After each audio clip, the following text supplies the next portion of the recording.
Hello, everyone, and welcome back to another One Piece review.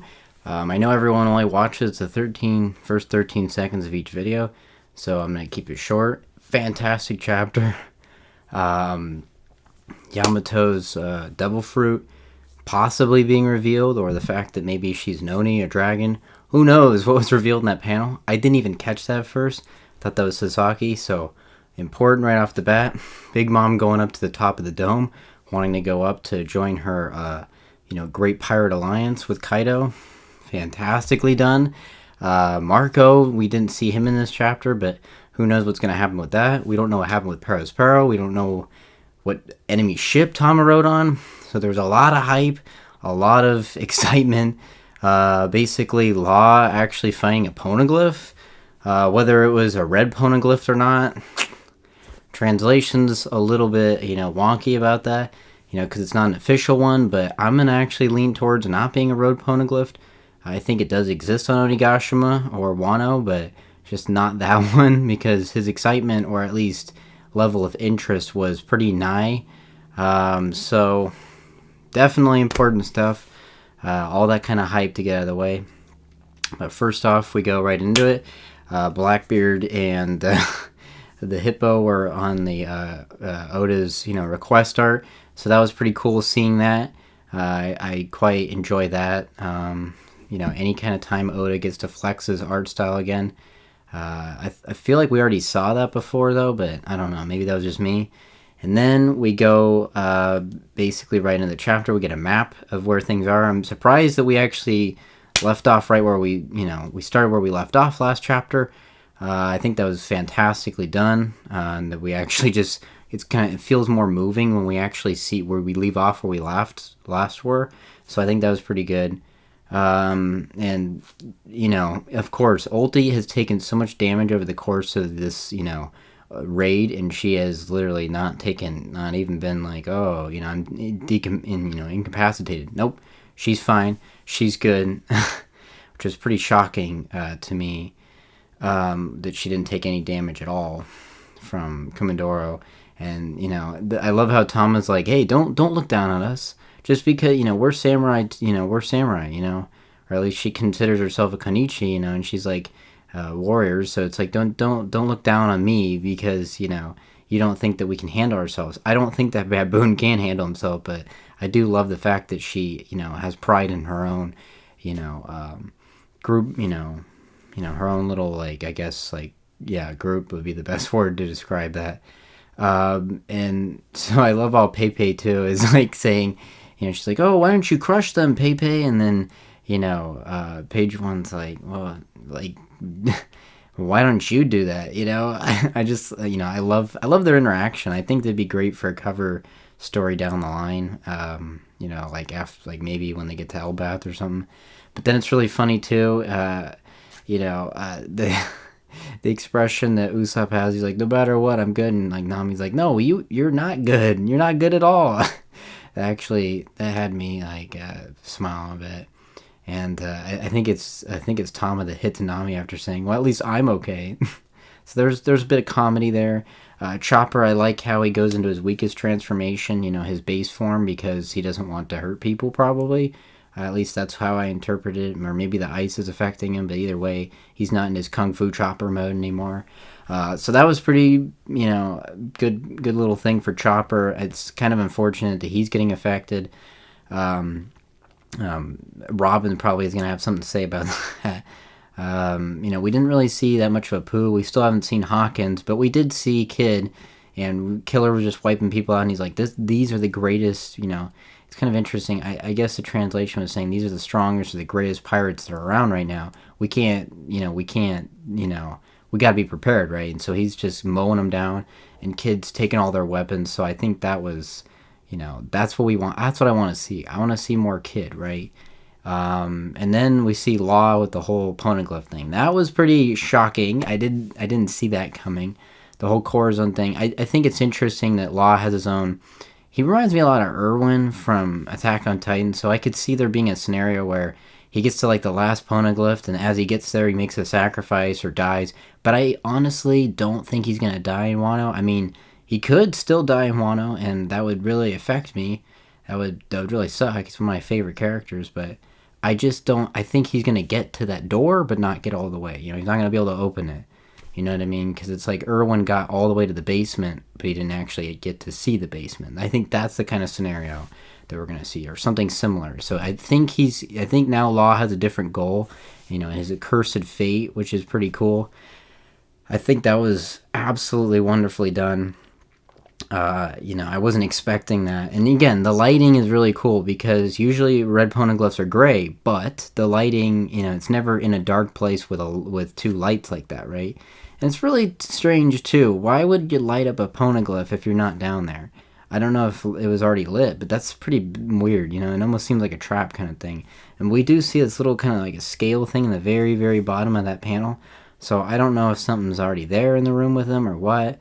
But it is pretty interesting that Law actually now has an interest for the poneglyphs. Maybe he'll take I really hope that he at least he does what Brook does and takes one of those ink copies or whatever. Because at this point, do you really see the Straw Hats going back to get the poneglyph after, the same thing? And I wish Brook had done the same thing. Like he got an ink poneglyph, and when they were in at Orochi's, I guess the Shogun's, palace or whatever. I wish that he got, we didn't need to actually see the information until the end of the arc, but they definitely should have got an ink copy. And for that matter, we still don't know what was written on Big Mom's poneglyph because Brook grabbed like 4 of them. So, I mean, we might be getting some huge exposition at the end of this arc if there's like, say, those 4 or 3 it was, plus the other 2 that are so far in Wano. That's quite a bit. So we're going to be getting probably a big info dump at the end of Wano, which I love. I cannot wait for Chapter 1000 because we're probably going to be getting an intermission, or at least maybe, hopefully, the end of Act 3, which would be great. But anyways, the conflict continues. Yamato actually has like these fangs, so it's like, at first I thought it was Sasaki, but then it's like, yeah, he has these 2 teeth that jet out like this, like Katakuri, and in that panel it's just fangs like this. So very cool. I don't know what the heck that was. I don't know if it's a devil fruit or what. I'm gonna lean towards devil fruit, but I can't. I mean, Yamato is such a mystery. I can't tell you.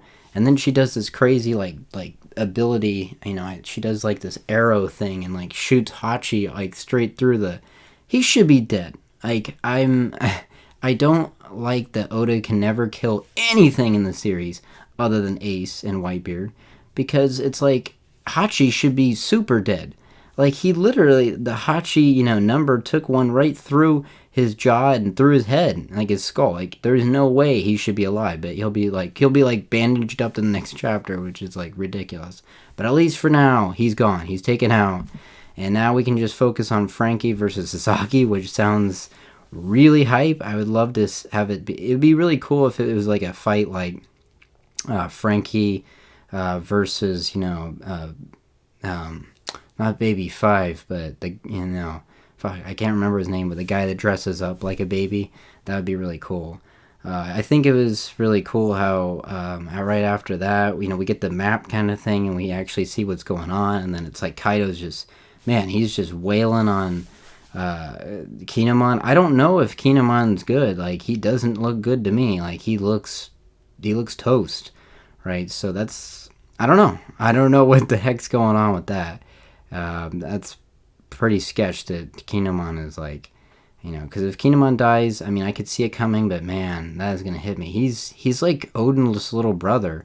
It's very interesting how he acts very similar to Odin. Like his voice even reminds me, when the manga chapters were coming out, I was just reading it in Kinemon's voice, all of Odin. And then when we actually got Odin's voice actor, I was incredibly disappointed. That's just a side note. The scabbards, especially if Big Mom gets up there, are destroyed. So I could see a scenario where Big Mom gets infected with the Oni thing, but it kind of just slows her down. Because, if she actually makes it there, she needs to be, she doesn't have Zeus now at least, but I could see her, or at least Prometheus is knocked out too, but I could see her, using Napoleon, and as she pulls out Napoleon, she's like, oh, I have ice on my arm, She needs something because the scabbards are already struggling enough. They cannot have Big Mom go up there too. So maybe the Straw Hats in a dying and a very sacrificial effort try to make sure that doesn't happen. I'm not exactly sure, but yeah, people are saying that we're gonna get the Will of D information soon. No way are we getting that. We're probably never gonna get that information, not until we get to Laugh Tale, or I guess non-manga people Laugh Tale. But yeah, Law kind of needs to know this information, I think, before he dies, or at least gets close. That's my big takeaway from the chapter. I love to see Law, Luffy, and them. Luffy, Sanji, and Jinbei actually make it to the third floor, which is interesting because I think they'll be running into some other people, like, crossing paths kind of thing. And basically, we hear a voice, and people are saying it's either Black Maria or even Ivankov. And I was like, Ivankov, like, the last we saw of Ivankov, they were on Okama Island, or so I don't necessarily understand about that. Maybe they're there, but I don't think the Revolutionary Army's there. But Otama did say she traveled on an enemy ship, and since she's from Wano, like, if the Revolutionary Army doesn't say who they are, and they're just like, we're going to Onigashima, it could be anybody. It could be the Beast Pirates that she rode on, like, Babanuki's ship or something, or it could be the Big Mom Pirates, or it could be the Revolutionary Army, and they just didn't communicate that with Tama. I don't know. Who knows what ship she actually sailed on. So it is pretty interesting because those people are on the island, whoever they are.